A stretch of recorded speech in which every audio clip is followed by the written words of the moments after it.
Teddy Richards. Surely not from Teddy. The fullback turned full forward. And doesn't he love that? Sends it inside the forward 50. Searching kick and Teddy Richards, the All-Australian defender. Here's Teddy Richards, a rear venture forward. He's liking the shape of that. Ted's excellent adventure in the forward line.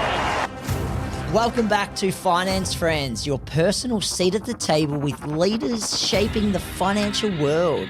In this exclusive season, we meet with high-profile, incredibly successful athletes who achieve the greatest heights on the sports field and are now dominating the finance world. Today's episode, we have Ted Richards, played over 250 games across 16 seasons for Essendon and Sydney Swans. Premiership player, All-Australian centre-half back, and he talks through his journey of being a football player, studying part-time, working part-time, and his mindset of being the best in the competition and how he's able to achieve that. And now he leads a team at Wilson's Advisory, one of the leading financial services firms in Australia. Listen in and hear his story. Today we have Ted Richards. Ted, welcome to the studio. Thanks very much for having me. Well, thank you for coming in.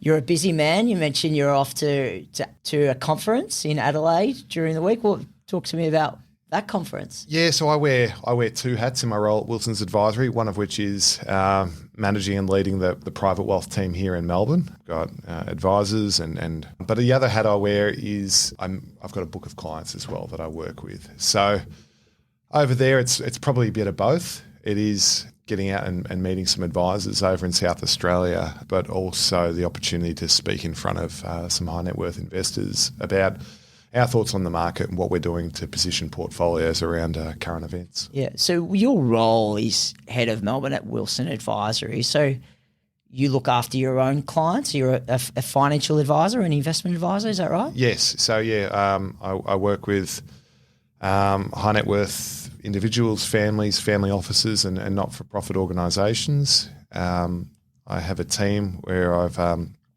got a colleague. We partner up together, and she focuses more on the financial planning component, the strategic piece for clients.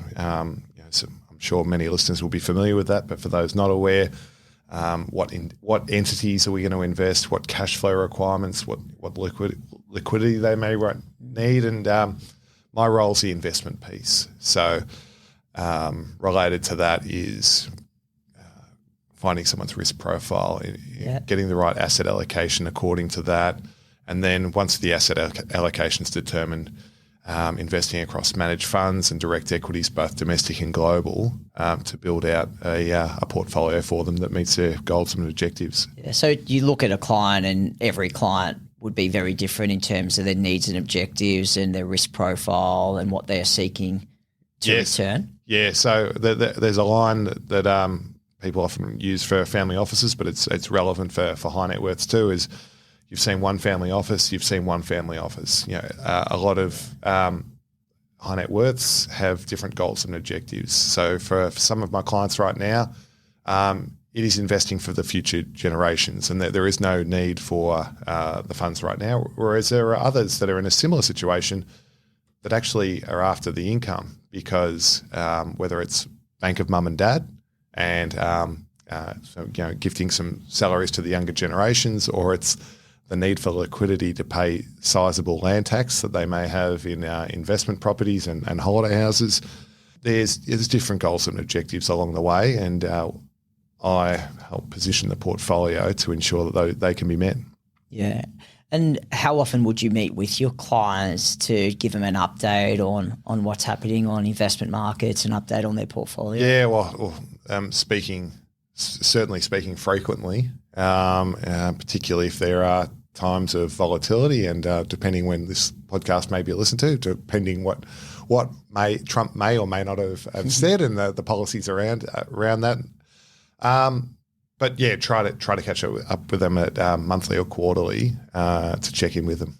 Yeah. What are the most important skills that are required in your job at the moment? And did you learn some of those skills being a professional athlete? Yeah. like, to take it back a step, a professional athlete, my job was, as an AFL footballer, if you really want to simplify it, my job was to chase a ball. Chase a ball and try Or and protect the ball going the other way. Protect it Yeah. and try and kick it between two sticks. And on the other hand, if you really want to simplify it, it's managing someone's wealth that they've probably taken decades, if not longer, to accumulate. So on one level, they're very different, but there are some similarity life skills that I have taken from my football career, such as hard work, resilience, and if I had to give a third, it would be around goal setting and competitiveness. So just to build that out a bit more, as a private wealth advisor, I know that part of my role is attention to detail, and with that attention to detail comes hard work. My role as an advisor requires resilience, whether it's speaking with a client about the fact that the market has pulled back and things out of my control, but the reality is, we're diversified. There's that, but potentially, I've gone in for a pitch, and unfortunately, I haven't won that pitch. Having that resilience, but to know that I've got to go again. And that last one, I think I said, goal setting and competitiveness. The reality is, as an advisor, as an individual, I like winning. But potentially sometimes I go too far with winning. Like, a bit of a tangent here, but like when I get to an airport, like my wife just laughs, and that because airports are often full of queues. I have to pick the queue that's the quickest. I'm the same. And I am furious with myself. I hope you don't break the pack on the way through. No, I don't. But I'm furious with myself. If you pick the wrong one. If I pick the wrong one. Not because it's cost me an extra minute or two, but because I lost. Yeah. So if you can harness that goal setting that competitiveness for good, be it as an advisor, and I want to deliver as much alpha as I can for my clients. I want to win as many pitches as I can.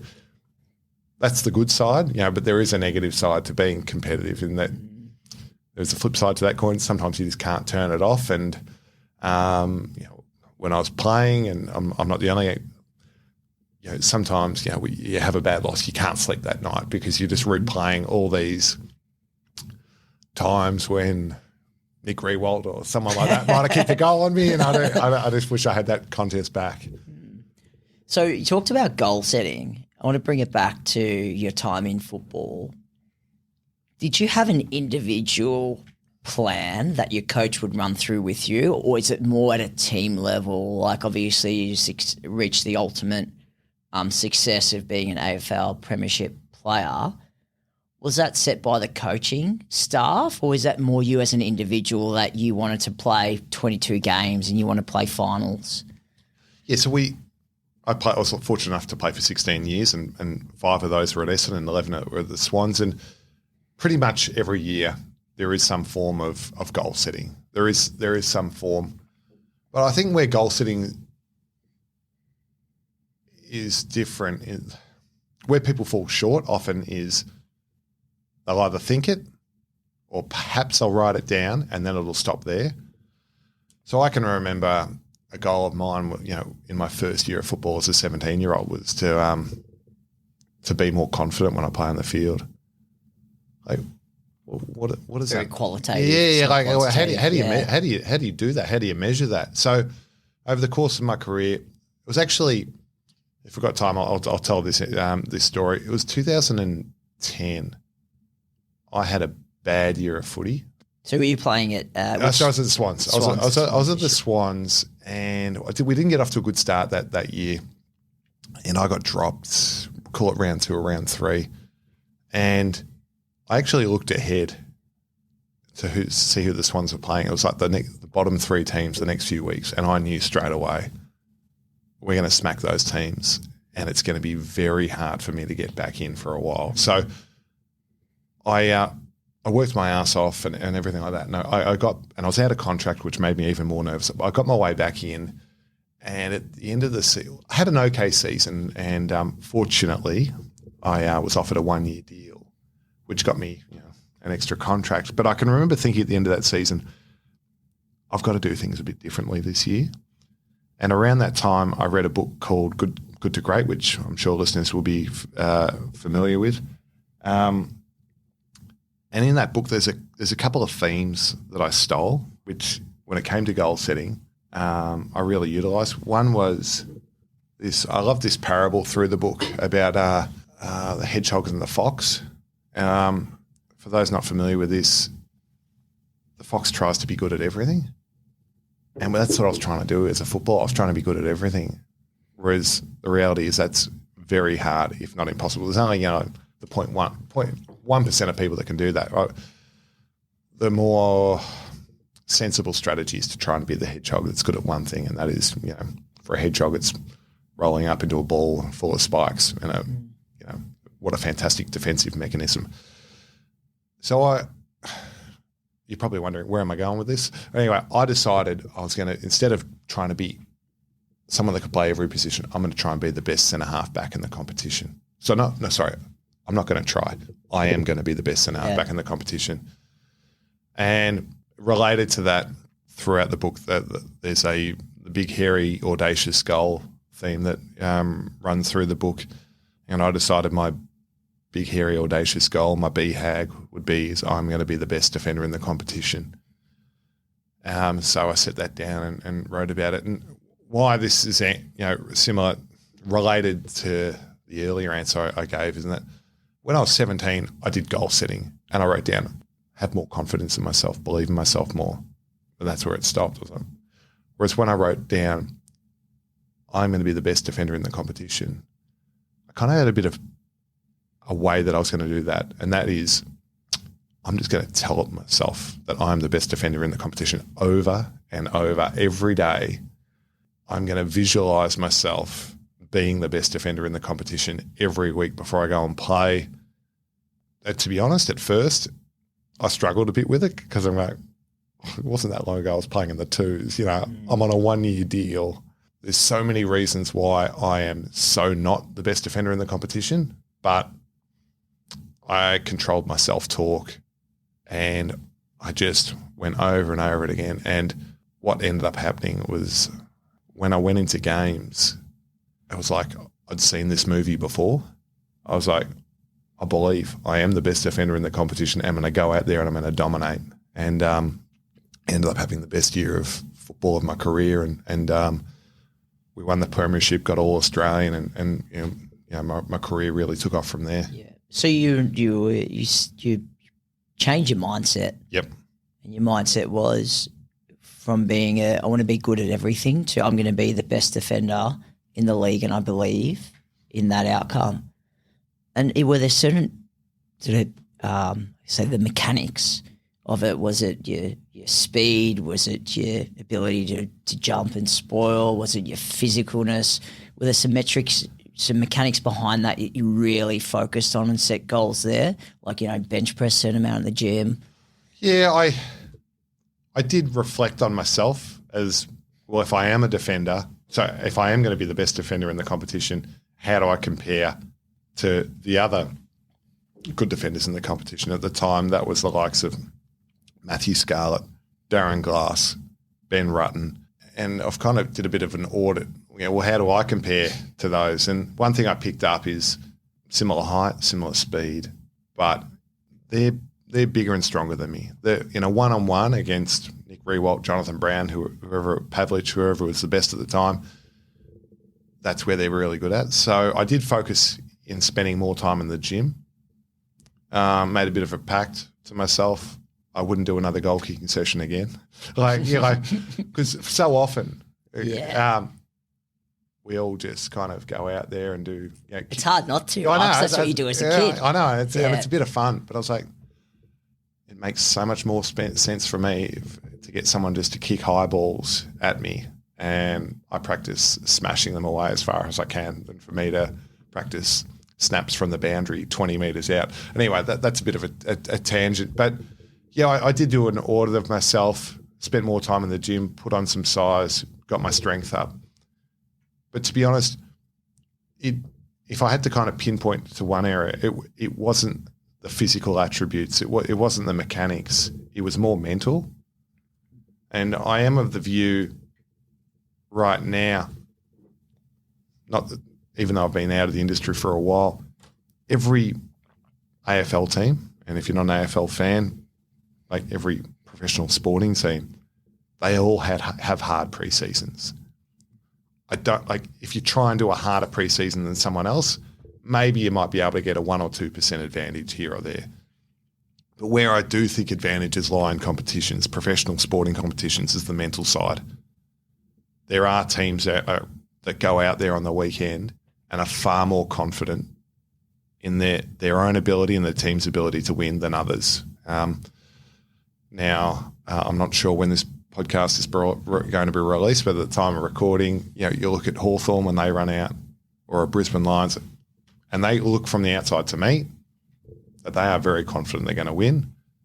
And at the time of recording, maybe if you're a Carlton fan, you won't like to hear this, but sometimes I look at that team run out and goes, it does appear from the outside. You're worried about the outside noise. Yeah.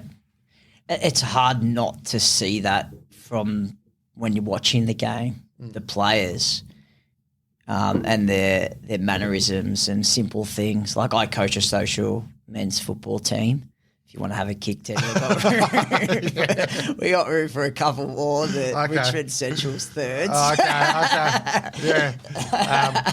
But it's the same, right? It's very much, you head up, right, as a team. We're in it together, right? Yeah. Let's go out there and let's give it a crack. Let's believe we can get this done. And we won when I coached a couple of years ago. We won the grand final. Yeah. There's a real mindset that we can go out there and we're going to win every single game, and you know that it just makes such a difference to you as a player if you've got that level of confidence. Yeah, like the more widely I read throughout my career, it wasn't whether it was Agassi's book and the struggles that he had, in believing with himself, or books about the All Blacks and what Richie McCraw does before a game to prepare himself, in terms of blank sheet of paper before every game to prepare Agassi.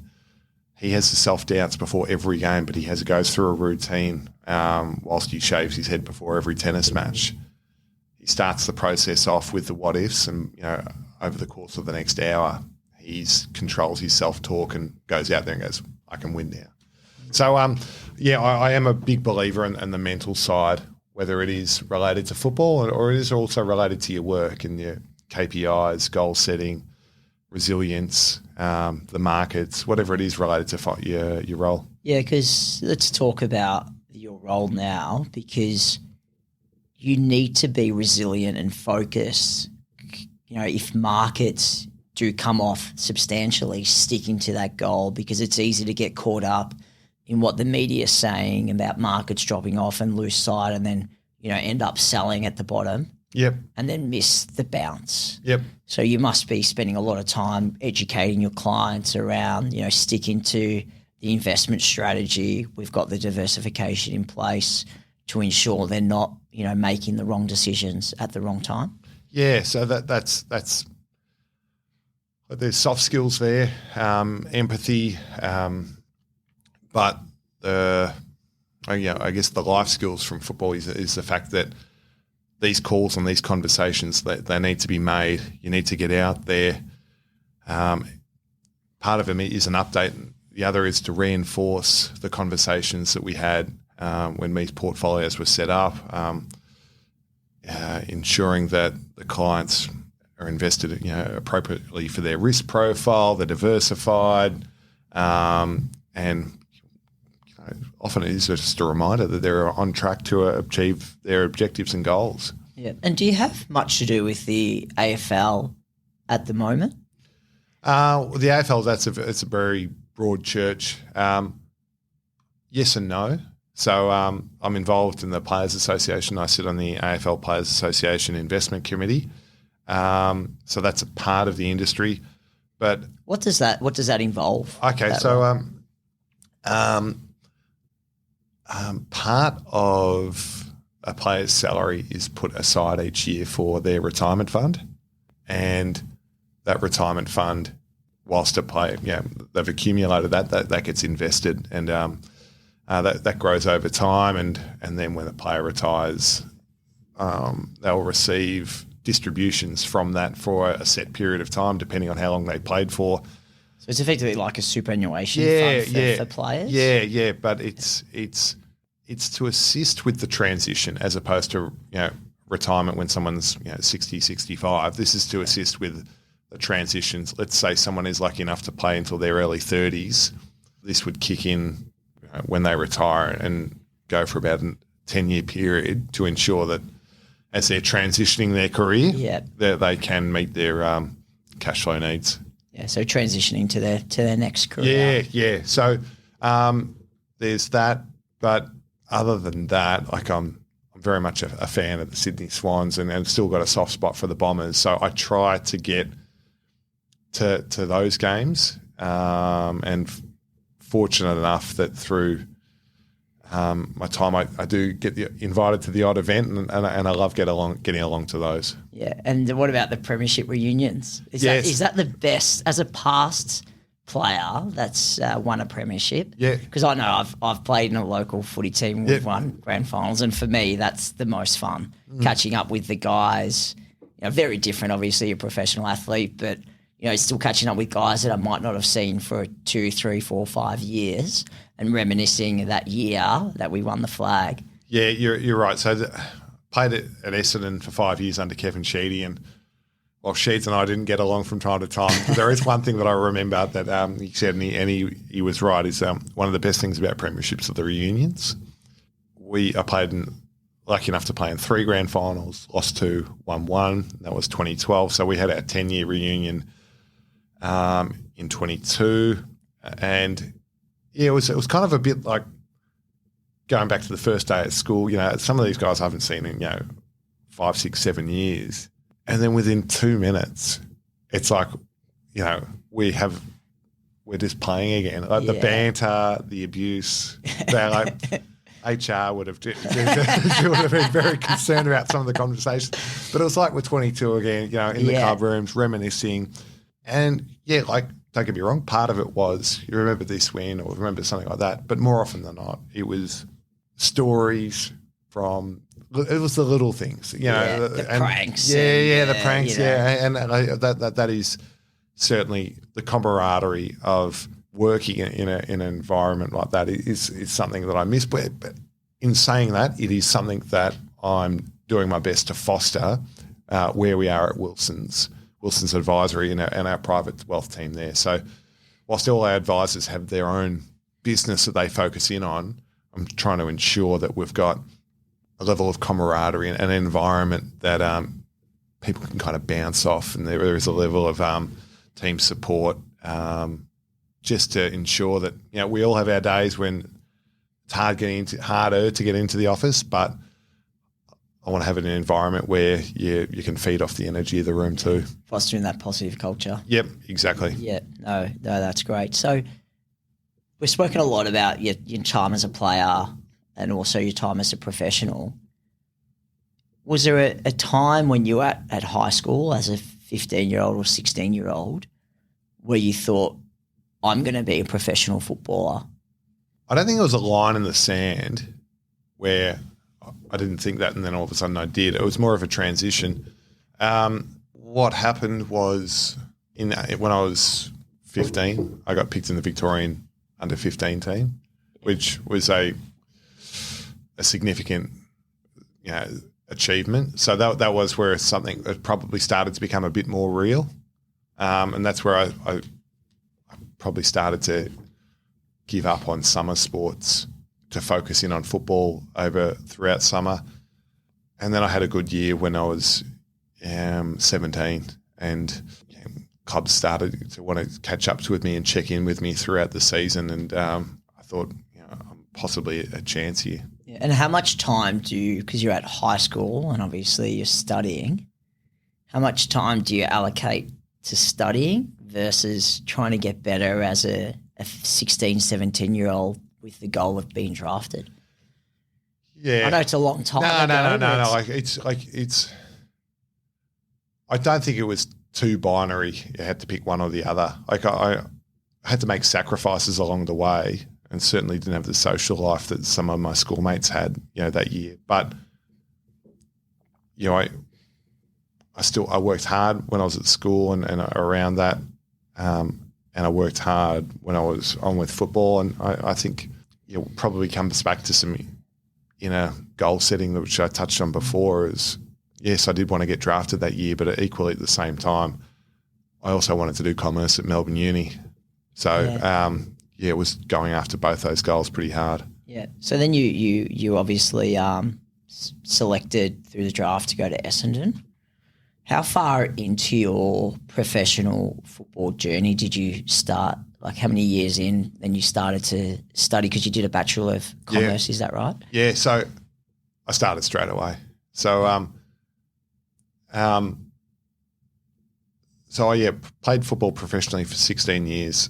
For 15 years straight I studied, so admittedly part-time, but it was only the last year that I didn't study because I'd completed the Bachelor of Commerce and the Masters. But part of the reason why I studied and worked whilst I played, and there were years where I was both working and studying, was like fear of failure.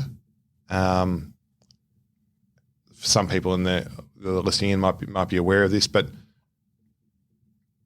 I was never comfortable that I'd have guaranteed the career that I had. So I was always, all in on, my football and ensuring that I would have a good career. But at the same time,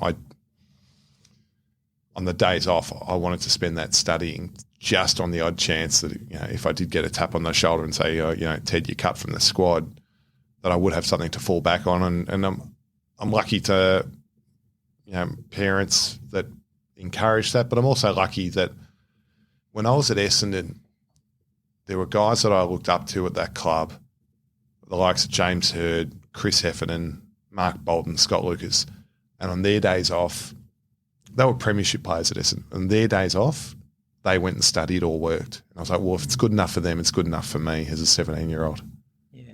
Well, arguably, James Hird, the best player in the competition. Yeah, he's got time to study. At the time, he was going to JB Weir. Yeah. He'd done an engineering degree.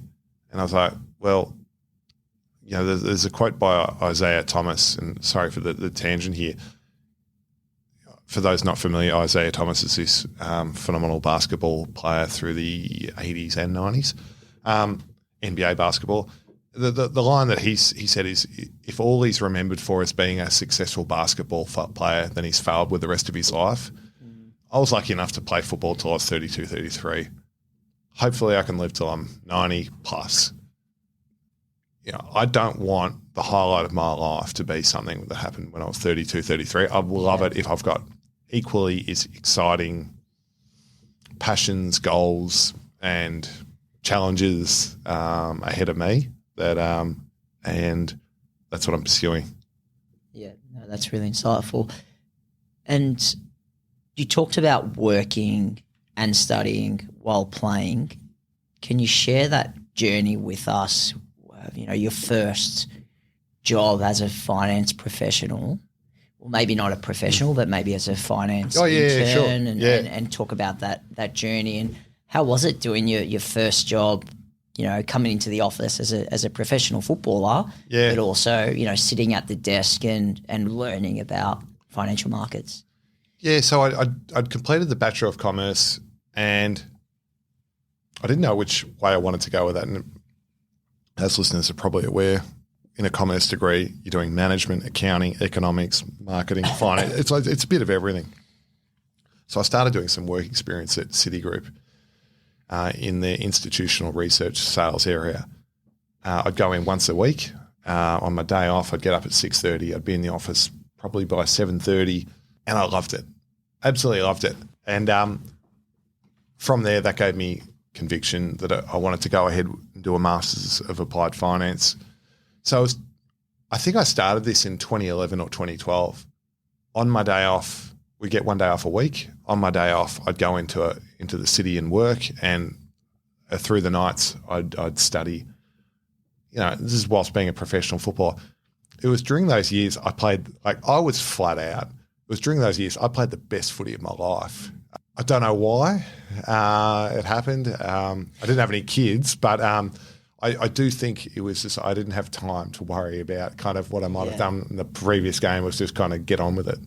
And is it a bit like it's not all football, make or break, like there is? Yeah, I think part of it might be, if I had a bad game, I could say, well, it's not all football. I've got an idea what I want to do next. So live a bit in the moment and enjoy this because the career is finite.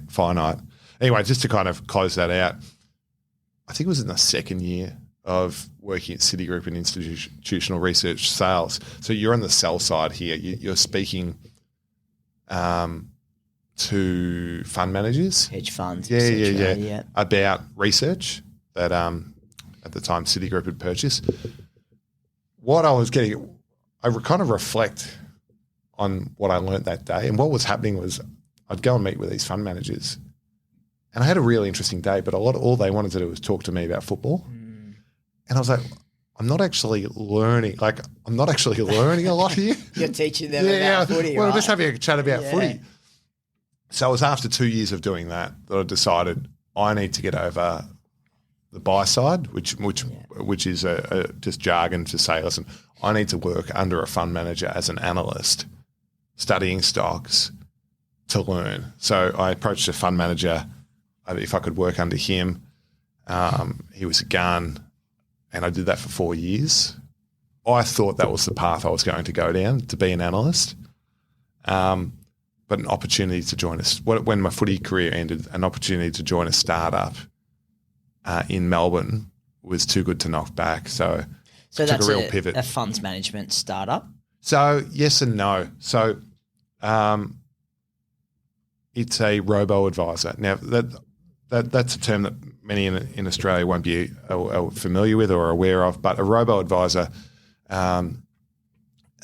provides digital investment advice. So some will be familiar with this, but to provide compliant investment advice in Australia, just because of regulations and compliance, it is very expensive. And the Royal Commission has only made that even more expensive. So there's somewhere between only 10 and 20% of Australians that can afford advice. So, which is quite sad. So we built something to target, let's call it the mass market, that can provide someone, let's say, that may have inherited $50,000. We could provide them with, professional investment advice from recommendations, statement of advice, execution, rebalancing, etc., and reporting for something around $10 a month, which is a great solution. And very proud to say that business was bought out by NAB. Yeah, okay, I didn't know that. Yeah, that's great. So, and then you obviously now you ended up at Ted Wilson's advisory. So, what advice would you give a young football player that might have been drafted, say 2025, in their first year of football?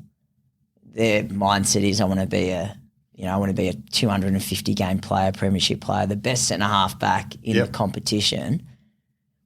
What would be your advice to them? Obviously thinking beyond football, because it may pan out that way, it may not. But even if you do have that successful career, like you said, you've still got 60 years of life. Yep. There's so many different ways I can answer that, from advice, related to, football career, to investing, to career development. I'll approach it from an investing angle first, and you can let me know if you want to take it anywhere from there. But I think if you're lucky enough to leave the game with a home, with a house, then what a fantastic opportunity that football's given. the reality is that footballers, and they are just a portion of Australians in the community, so many of Australians, and I'm putting footballers in this category too, see property as a pathway to wealth. So there are footballers out there that, they might have been lucky enough to get a home deposit, get in the property market, and then they'll go, listen, let's get another home, let's get another house, let's get an investment house. And so the first piece of advice is to say, listen, if you're lucky enough to get a home, let's start thinking about diversifying. Yeah. Because if your career is cut short, I don't know, you need a year or two and you need 50, 100K or something like that, out just to help you transition to the next, you can't sell a bathroom. Yeah. You need a level of liquidity that can assist with there. And also, you don't want to put all your eggs in one basket. We've seen, throughout Australia, different states perform differently, at the same period of time, whereas we're recording this in Victoria right now. Property market hasn't done too much down here for a while, whereas, it's gone backwards the last couple of years. And I won't go down the bit of a can of worms. There's different reasons why people may or may not have thought of why that's happened. But part of which is land tax and related items. So I've kind of deviated there, but I'd speak about the benefits of diversifying and having a level of liquidity in that portfolio. So, should it be, but it also can diversify. But then, there's also, if you want to go down the path, recommendations and advice around career development and career paths, which I'd speak with them as well. Yeah.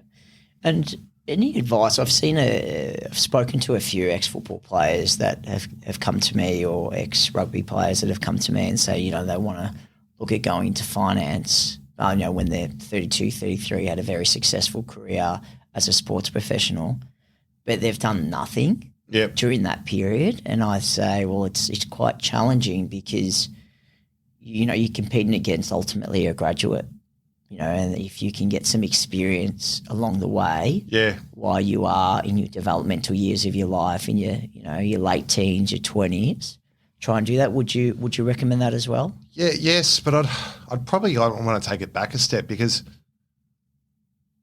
sometimes people will use that that exact sentence you said, I want to get into finance. And to change a word in that sentence, if someone came to me and said, I want to get into sport, I kind of go all right, can you just break that down a bit more? One, why do you want to get into it? What are your strengths? Is there an area of sport you want to get into? So finance is such a broad, broad term. That can be, and I'm on the spot here, but everything from someone sitting behind a computer screen 10 hours a day punching out models and discounted cash flows, which is very much needed by a part of the industry. And for potentially an introvert, they will love that. They will love this problem solving and the ability to, and at the other end of the spectrum, it could be someone that never looks at a computer screen and they're in a distribution business development role, just getting deals done. And they might be, and I'm generalising here, an extrovert. They do a lot of lunches, they do meetings and everything like that. They have budgets that they need to hit, and they're very good at sales. That's another end of the area of the industry. So if someone did say to me in finance, I'd probably say, listen, what are your strengths? What draws you to the industry? Often it is, I want to be paid well. And I'll go, well, give me a bit more than that, because I think you'll get bored pretty quickly if that's your only motivation. Yeah, there needs to be a bit of purpose. Yeah, and so drive. I don't know if people listening in are familiar with the Japanese ikigai, how they frame up that way of thinking about what you want to do and the reasons why you want to do it. But I think that's a great place to start. Yeah, no, that's great. And then can you tell me about athletic ventures? Oh, yeah. So I'm not too familiar with athletic ventures, but it seems like you and a few other sporting people are a part of this. Yeah, so I can't lay claim to it's it's Matt De Boer, former AFL footy player with GWS Giants and the Freo Dockers, that is the brains behind it. And along with his business partner, former NBA basketball, Matthew Dellavedova. Is he retired officially? Because he played for Melbourne United this year, didn't he? Yeah. And I saw a LinkedIn post that went out today, which thanked people for his time at Melbourne United. Okay. So anyway, I'd love to get him on the podcast. Yeah, He's okay. on the to wish list. Maybe any trophy view would be nice. All right. Well, so Matt, he's the brains behind it, and I think he recognised there is a bit of a war to get access to the best private investment opportunities. Let's call it a Canva or a GYG. If they need to do a funding round, there is a queue of private equity firms queuing up to be able to participate in these deals because by nature of being private, they're not listed on the stock market where there is an exchange for anyone and everyone to be able to put a bid on the price and get access to the deal. So Matt, in his wisdom, came up with the idea and said, well, if we built a community of current and former athletes that all have audiences and networks, we might be able to get to the front of the queue for the value add that we can provide that a private equity firm in Collins Street, Melbourne, or Circular Quay of Sydney or wherever it is won't be able to provide. So, for a direct-to-consumer business like Guzman and Gomez, which Athletic Ventures did participate in, they could have picked any private equity firm they wanted to receive capital from. Why they decided that Athletic Ventures would be part of that is because Guzman and Gomez, whilst it being fast food, it is healthy food. Athletic Ventures is a network full of professional athletes. There is an obvious crossover there with, if you can have Stephanie Gilmore, Pat Cummins,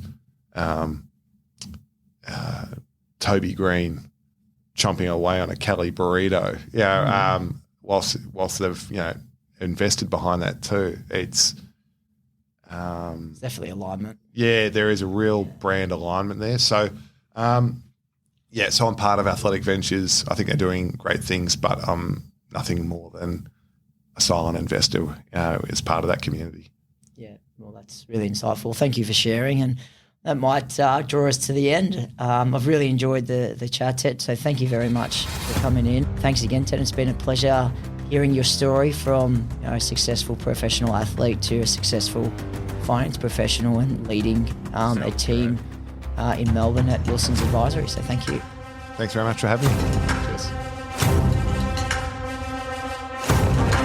Thanks for listening this week. Stay tuned for our next episode and keep up to date with us by following the Finance Friends podcast on Instagram and TikTok. Plus, connect with us and our guests over on our LinkedIn page, all linked in the show notes.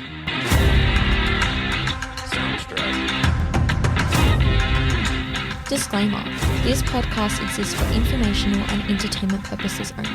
The personal opinions of the speaker and guests do not represent the view of any other party. If this recording contains reference to financial products, that reference does not constitute advice nor recommendations and may not be relied on.